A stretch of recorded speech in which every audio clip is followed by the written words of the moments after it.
Good afternoon, everyone. Hopefully today we're going to learn about your story, but my exam and what becomes of it. Okay, chronic pelvic pain is presented because the bladder lives in the pelvis, and almost everybody with bladder pain has pelvic pain. So the duration, it has to be at least 3 months. The location, pelvic, lower belly or abdomen, lower back, the inner or medial aspects of the thigh, into the groin or inguinal area. The perception, it's variable among each patient, whether it's sharp, burning, perceived as pressure or discomfort, a dull ache, or throbbing. And is it persistent or continuous, or is it recurrent, episodic, or cyclic in women with the menstrual cycle? Okay, so a little bit about what you're going to hear. A syndrome is a complex of concurrent symptoms and signs that is collectively indicative of a disease, condition, dysfunction, or disorder. It can be nociceptive in the non-nervous tissues. It can be somatic, which is usually aching and throbbing and localized. It can be visceral, which is usually intermittent, poorly localized, and in the viscera or body organs. It can be neuropathic, which usually is associated with a lesion, and we call that somatosensory. It can be centrally generated, like we have chronic regional pelvis pain syndrome, and it can be peripheral or a mononeuropathy. You've probably all heard the name pudendal nerve entrapment. Okay, so what is this chronic pelvic pain in terms of their syndromes? Lower urinary tract, male genital, female genital, gastrointestinal, musculoskeletal, neuropathic, psychological overlay, sexual aspects, and all the comorbidities that we see with bladder pain syndrome, interstitial cystitis. So then, your story is your history, and that's the symptoms. Again, onset and duration. Was it sudden? Was it gradual? Is there an inciting event? A fall down the stairs, a fall off of a horse, bicycle riding and falling onto the seat repetitively, a motor vehicular accident, recurrent urinary tract infections, or your first one, catheterization, pelvic surgery or other surgery, hormonal changes, or a stressful life event. Now, that's the inciting or beginning event. And then there's often the trigger, which is where we are now. And that can be, for example, a recurrence of a urinary tract infection, having a car accident and then having a fall. And this is right after the fall, being catheterized after a delivery in the hospital, going through menopause or menopause. So, or you can have any one of those that have just been mentioned. Okay, where is the pain? Again, lower abdomen, which is the suprapubic area over the bladder, the lower back, the medial thigh, at the vaginal opening, which can be the skin or the penis, the testicles, inside the pelvis, way up inside. Not sure, just down there. Very common until you start to get better. Other areas of the body in addition to the pelvis, which is why you may be asked to fill out what's called a pain map, which will show us the location by the dermatomes, or where the nerves supply the skin, in the different areas of the body that can help us locate and you describe your pain a little better. What provokes the pain? Urination, defecation, sex, which painful sex is called dyspareunia. And if you're the male partner of a woman with mesh surgery, it's called hispareunia. Is the pain constant or intermittent cyclic? Is it associated with acidic diet, tomato, alcohol, and the biggest one, caffeine? Stress, whether it be emotional or physical. Did you get sick? Did somebody in your family die? Or did you have a horribly stressful event? Body position. If you have pudendal nerve entrapment, there's no pain when you're lying down. And what exercises like bicycle riding, rigorous exercise trigger your bladder pain? What relieves the pain? Well, in many people, they have pressure or pain associated with bladder filling, but when the bladder is emptying, the pain tends to go away. Defecation may make it better. Doing pelvic floor physical therapy with a home exercise program may make it better. Deep breathing, yoga with stretching. Home exercise program again, using a dilator or wand taught to you by the physical therapist. Acupuncture is another that's very good at relieving the pain. All of these help to reduce stress. And we do know that the pelvic floor is the center of the universe. So if we can breathe through the pelvis, we can relax. And bladder analgesics, azo, we've heard of, peridium, things that make the urine blue. What bothers you the most? Well, some people would say urgency. Some people would say bladder pain. Some people would say pelvic pain. Some people would say there's different kinds of pain. So that's why, as we're going to see, we have different questionnaires to give you to help you and me figure out what bothers you the most. And then what else can you tell me? What did I forget to ask you? Everybody's got a niche somewhere. There's hiding something that's causing pain. And I guess the big thing there may be emotional or physical abuse, which is not easy to talk about. And some people don't even realize it, but it can certainly cause a multitude of pain generators or causes of pain in the pelvic area. How is your sexual function? Are you able to complete the activity? We're going to touch on that a little bit. And what comorbidities do you have? What other autoimmune diseases do you have? Because there are several associated with bladder pain syndrome and interstitial cystitis. Questionnaires. Here's just a few.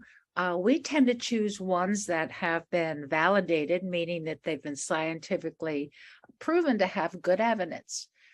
The Urogenital Distress Inventory, that's a bother index. International Incontinence Questionnaire, Symptom Severity Index, because a lot of people do have incontinence and pain. Bladder Floor Impact Questionnaire, another bother. How much does it bother you? The O'Leary Symptom and Problem Indices. The symptom is symptom severity, and the problem is how much does it bother you? Pelvic floor distress inventory. How much do the pelvic floor disorders, prolapse, for example, defecatory problems bother you? Visual analog scale for pain and sex, a scale of 0 to 10. We kind of see where you gauge yourself. And the female sexual function index, of course, for women, symptom severity, satisfaction. And a mirror in men is the International Index of Erectile Function, symptoms, bother, and satisfaction. Okay, symptoms. So this in bladder pain is pain or pressure or discomfort associated with the bladder, or it could be referred to the lower back, inner thigh, frequent urination, the urge to go, delayed or decreased emptying, and it may feel like your bladder is on fire. Urethral pain, and sometimes bladder pain gets referred to the urethra. You have intermittent or persistent symptoms they feel in the urethra, and it's usually felt during urination or is associated with urination, voiding, and or intercourse. For male genital pain, there's penile, testicular, scrotal pain, and it can be pain, pressure, or discomfort. Enough bothersome that you want to just grab and hide away. Female genital, the skin, the vulva, vulvar, vestibular, or clitoral pain. Uterine or tubal pain, dysmenorrhea, painful menses, infection, endometriosis, and growth in the uterus called adenomyosis. The vaginal dyspareunia can be superficial or deep pain with intercourse. Pelvic floor pain is musculoskeletal. It may be prolapse with bulging. It may be evacuation dysfunction with high tone muscles, and again, painful sex. Pelvic organ malignancy can cause urinary or bowel dysfunction, pain following pelvic surgery, can be secondary to organ or nerve injuries and can have a discharge from the vagina or exposure of mesh. The GI tract we can't forget about, and we usually send them to the GI people because they have a lot of things to look after, as you'll see. It's basically anal rectal or colorectal. Anus and colon, anus being at the opening of the skin. Chronic proctalgia, rectal pain for more than 3 months, and it's episodic, meaning it doesn't last long. Levator ani syndrome, not unlike high tone pelvic floor dysfunction that we see with the bladder and the skin. Proctalgia fugax, recurrent episodic, and these last seconds to minutes, pain in the anal rectal area. Pain specified with sitting and defecation, usually due to high tone muscles. Anal fissure, bright red bleeding with a bowel movement. Anal pain and spasm is the result. An abscess, you get pelvic rectal pain and straining, tenesmus. Hemorrhoids, you have anal discomfort, engorgement, pain, and itching. A lump in the perineal area, internal hemorrhoids, painless bleeding, mucus discharge, incomplete evacuation. And that's so unlike the bladder, but a little more places to go wrong because the colon's a long tube. Crohn's disease can cause an anal pain during a flare. And others, colorectal, irritable bowel syndrome, which is recurrent abdominal pain more than 3 days a week for more than 3 months. And 2 or more of the following. There's improvement with defecation, change in the bowel movement, frequency or formation. Doesn't that sound familiar? Like when we have painful bladder pain syndrome, I see. There's a huge crossover between irritable bowel syndrome and bladder pain syndrome. Colitis, abdominal anal pain. Crohn's disease, again, can be of the colon, even of the small bowel, and it's abdominal pain. Okay, musculoskeletal, we get pelvic floor muscle pain, pain with sitting, possible bladder and bowel evacuation dysfunction, vulvodynia, dyspareunia, painful sex, and myalgia, pain in the muscles. Coccyx pain syndrome, pain in the coccyx, unresolved after 2 months. It's provoked by sitting, bicycling, bending over, standing. It may also include introital dyspareunia and bowel evacuation dysfunction. So now that's going to cause dysfunction again in the bowel and or bladder. Sacroiliac joint pain, you have pain with bulking or bending. And then there's something called the sacrospinous ligament, which is a big ligament. And that can cause pain with sitting. Also because when the muscles get tight, they push on the pudendal nerve and certainly can cause pain. And then the levator ani syndrome, pain with sitting and bending. So everything's connected, whether you have the inner pelvic floor muscles or the outer pelvic floor muscles. It even goes into the back and the neck. So nerve pain, pulling and throbbing that limits physical activity. As you can see, there's a lot of nerves in the area of the low back and pelvis, those things in yellow. And you can have infiltration of the sacral nerves, which causes perimenstrual bowel bladder evacuation problems, and it causes dysfunction during sexual activity. Body neuropathic pain. This is a nerve injury, often associated with surgery, car accidents, and it causes entrapment. Sometimes during surgery, the nerves also get accidentally sutured, and the suture goes around the nerve, which would be an injury. Okay, what have we heard a lot of lately? We've heard a lot of pudendal neuropathy, which is a constant burning, intense, lancinating pain. However, diagnostically, there is no pain when you're lying down. Again, one of the common things that we see is not a direct injury to the nerve so much as having the muscles get really tight. And what happens is they push the nerve against the bone. So the nerve is in between the bone and the sacrospinous ligament. And when that happens, it can cause compression of the nerve. So we always recommend treating the muscles, such as pelvic floor physical therapy, trigger point injections, and even Botox injections to make and Valium suppositories to make the muscles relax. And that tends to get rid of the pudendal neuralgia. Neuroma formation. It's continuous neuropathic pain in the nerve distribution office. This is found after surgery, and it's because of scar tissue. Okay, NUI, pain following mesh surgery. It's pain or bleeding during sexual intercourse, and the partner sometimes has his perunia or pain because of the penis touching the mesh, and it's pain during physical activity, spontaneous pain, or even feeling the mesh yourself, and often having a vaginal discharge. And here you can see the mesh exposure.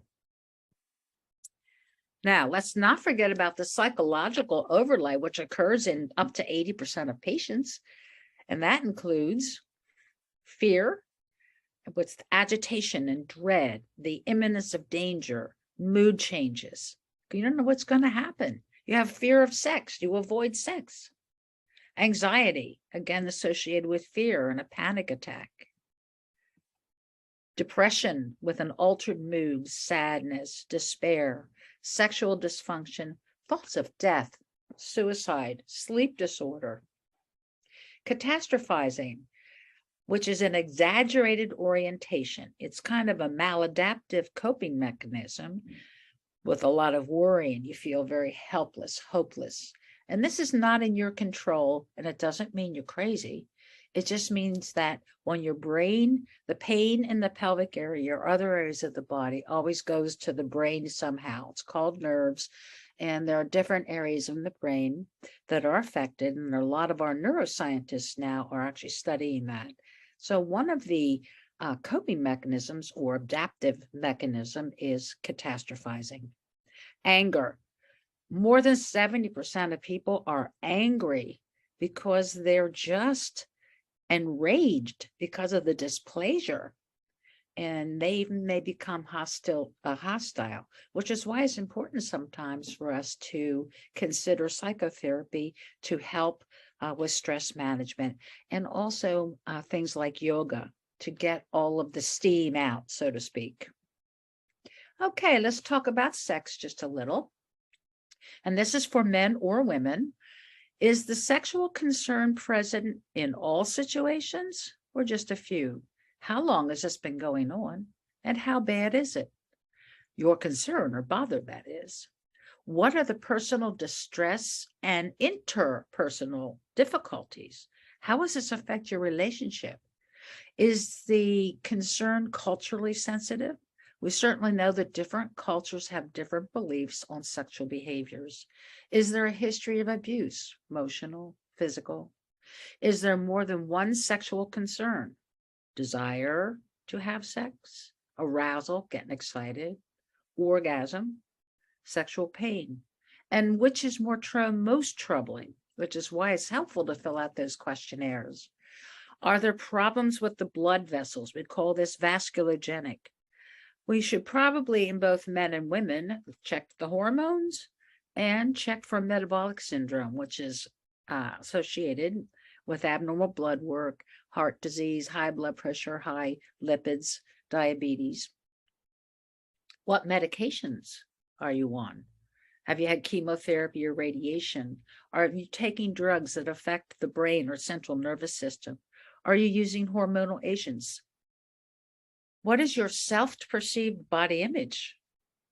Again, the degree of bother. And regarding surgery, your partner's, his perunia, which is a new term, by the way. Okay, we know that other autoimmune diseases are associated with bladder pain syndrome, IC.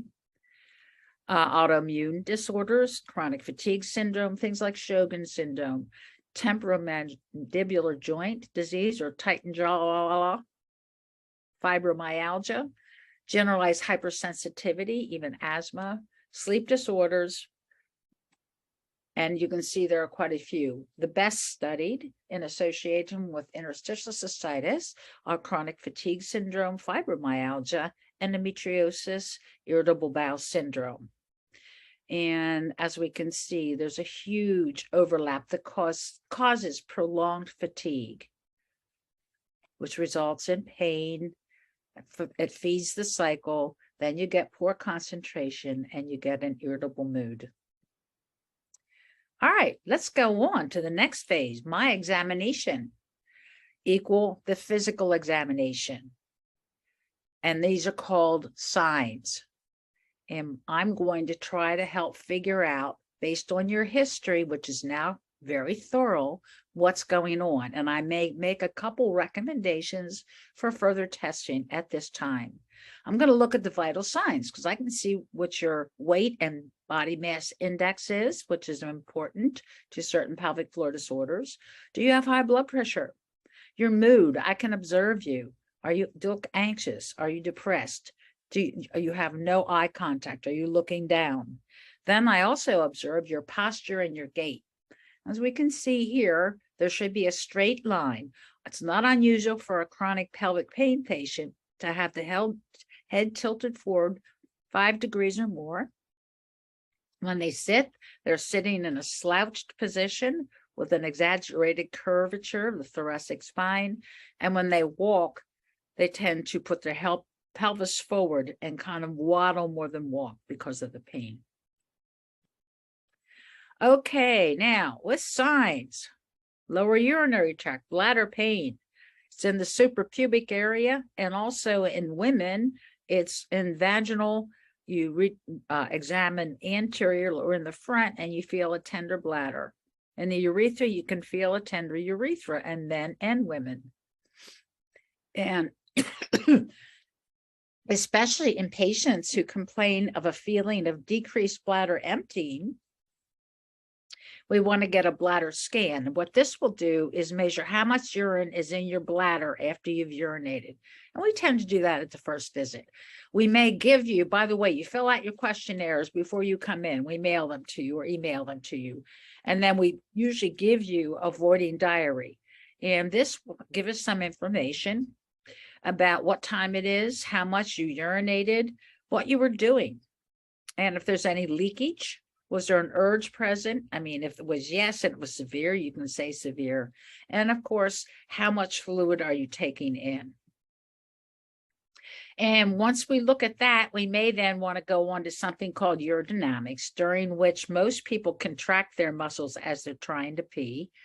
And we can see if there's any incontinence and if we can reproduce the pain. We can also go to cystoscopy. I think the recommendations are changing right now. If you have blood in your urine or you have chronic pain, we're tending to look in the bladder in the office with a little anesthesia in your bladder to see if you have a Hunter lesion, which is maybe in the future treated differently than without a Hunter lesion. Okay, male genital pain. We look for penile, epididymal, that lays on top of the testicle, testicular, and prostate tenderness. Oftentimes, the penile pain, scrotal pain can be reproduced when you push on the prostate. And that is located right here, as most men may know. And we always have to consider erectile dysfunction because, again, it goes along with sexual pain. So we want to check the blood vessels. So this is a Doppler study, and we want to see nice brisk peaks.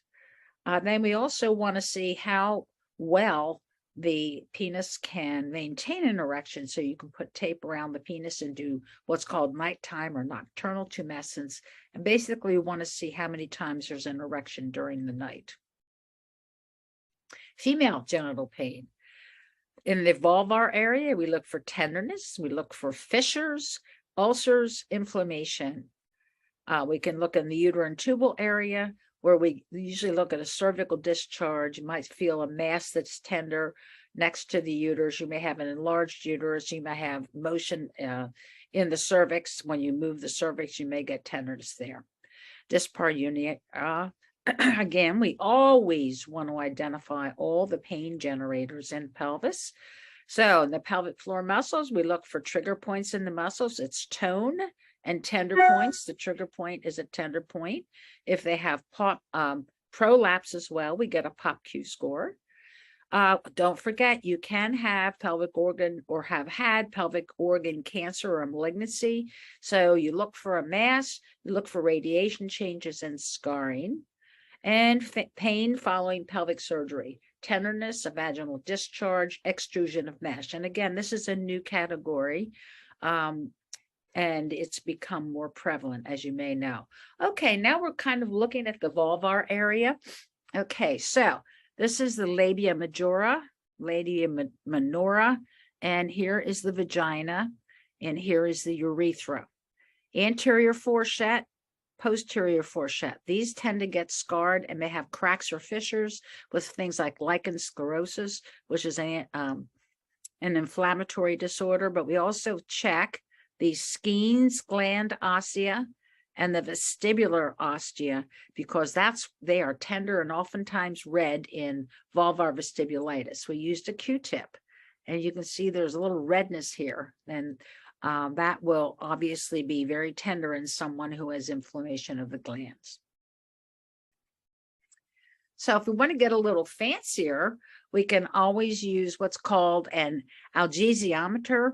Normally, with the cotton Q-tip touch test is what we showed you. This is just putting that Q-tip on a standardized pressure gauge. Now, we can also, especially in younger people, we may want to do colonoscope, or excuse me, colposcope, so that we can check the cervix, do a biopsy, etc., if needed. And again, we do questionnaire-based, we do cultures, we do X-ray studies, and in the muscles, we can do trigger point injections. We can use the ultrasound, the MRI to identify problems with the muscles. Pelvic organ malignancy, obviously you must know, involves a tissue or pathology and some sort of imaging. And then what do we do in the patients who have had mesh? You can get an MRI to find the mesh, but now I think they're showing it's more sensitive to get, because we have we have now 3-dimensional ultrasounds, and they can actually see the mesh. I just saw a very interesting video on that.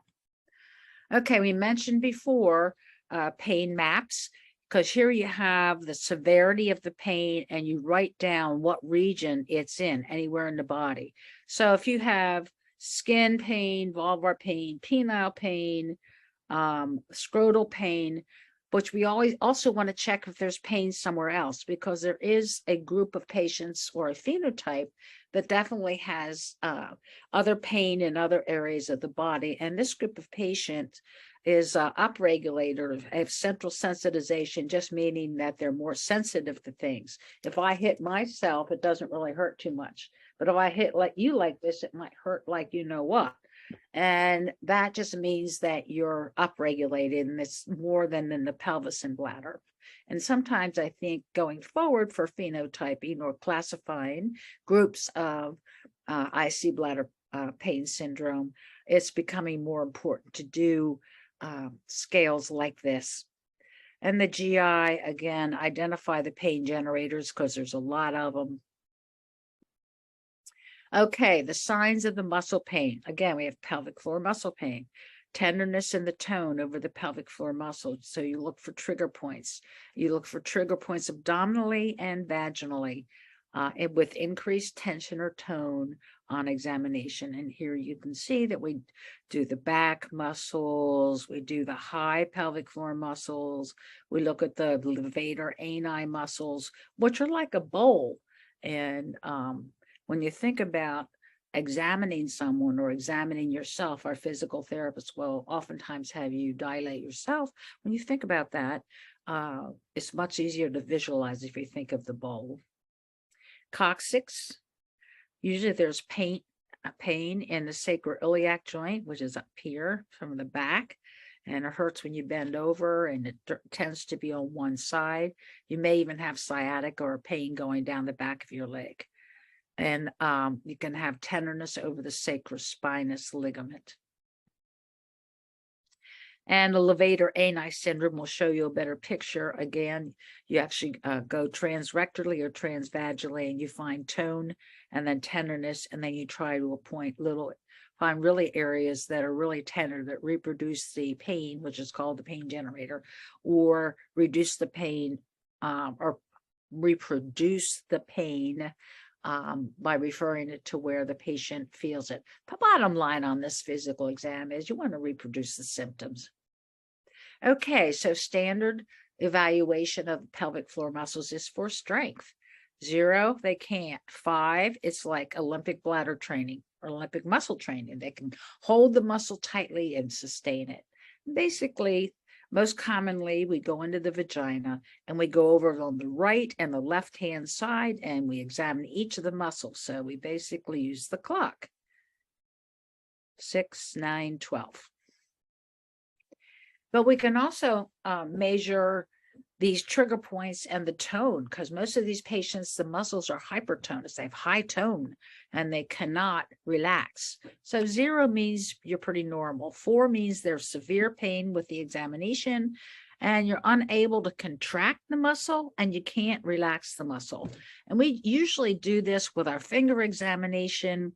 If you want to get real fancy, they've got something now called a dynamometer, which is not quite available yet, but probably will best be the best tool. But for the meantime, we do our finger or digital exam and something called a perineometry. You have an anal probe, or this is a vaginal probe with a condom over it. And it's a very simple thing. You're asked to relax, contract, relax.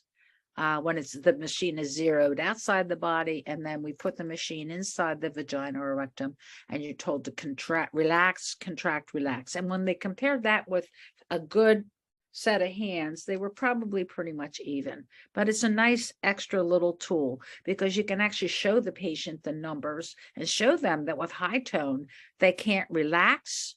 But this would be their baseline at 33 or more, and they can't contract up to 90 to 100. They can only contract to 40 or 60. Can't contract, can't relax. Okay, so it's a little hard to understand the pelvic floor anatomy because it is in 3 dimensions. So the first layer, bulbocavernosus, ischiocavernosus, and transverse peroneates, these shallow muscles here. And they control the vaginal sphincter. They impede drainage from deep dorsal veins from the clitoris, which makes it responsible for clitoral penile erection. This comes from the pudendal nerve, which is located in the sacral spinal area at S2 to S4 out of 5, S1 to S5, S2 to 4. This is deeper layer. Here's this bowl thing. Now, this is looking from the top down, and you basically can see the pubococcygeus muscle, which goes around from the sacrum to the pubic area, goes around everything. Puborectalis is responsible for anal continence. So in the back, at the rectum, under this, you can't quite see it. It kind of goes in this kind of direction, and it puts resistance for fecal continence. And then we have the ileococcygeus, which goes outside. And then we have the coccygeus, which goes to the back and down. No, but what it is, it's a bowl or a wine glass, if you so prefer. All right, so sometimes even during the first examination, we want to show the patient that their muscles are not going down all the way to baseline, contracting.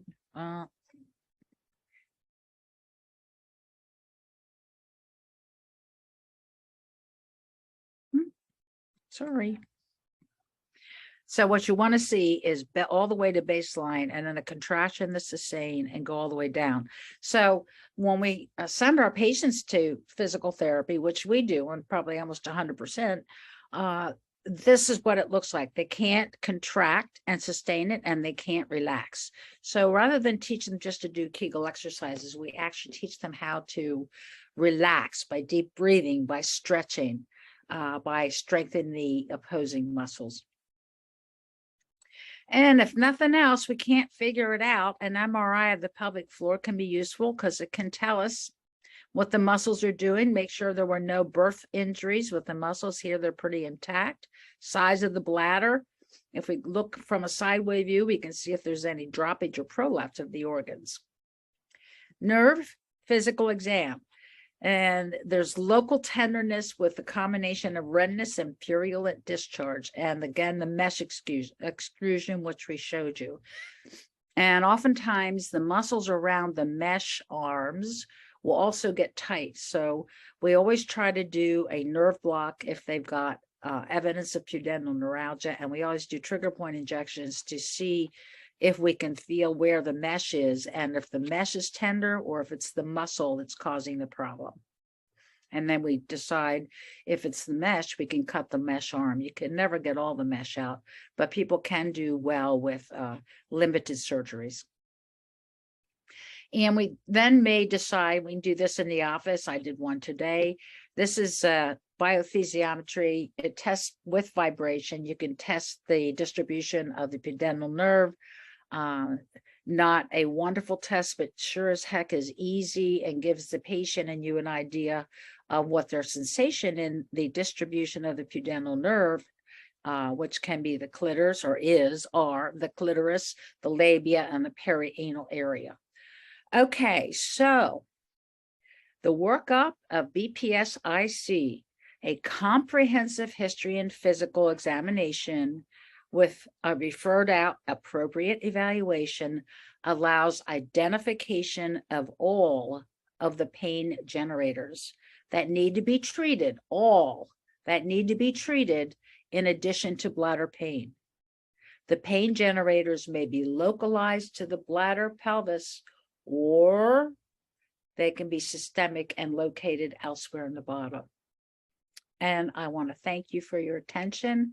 And now I know you're going to understand everything there is to know about the workup of BPSIC. Thank you.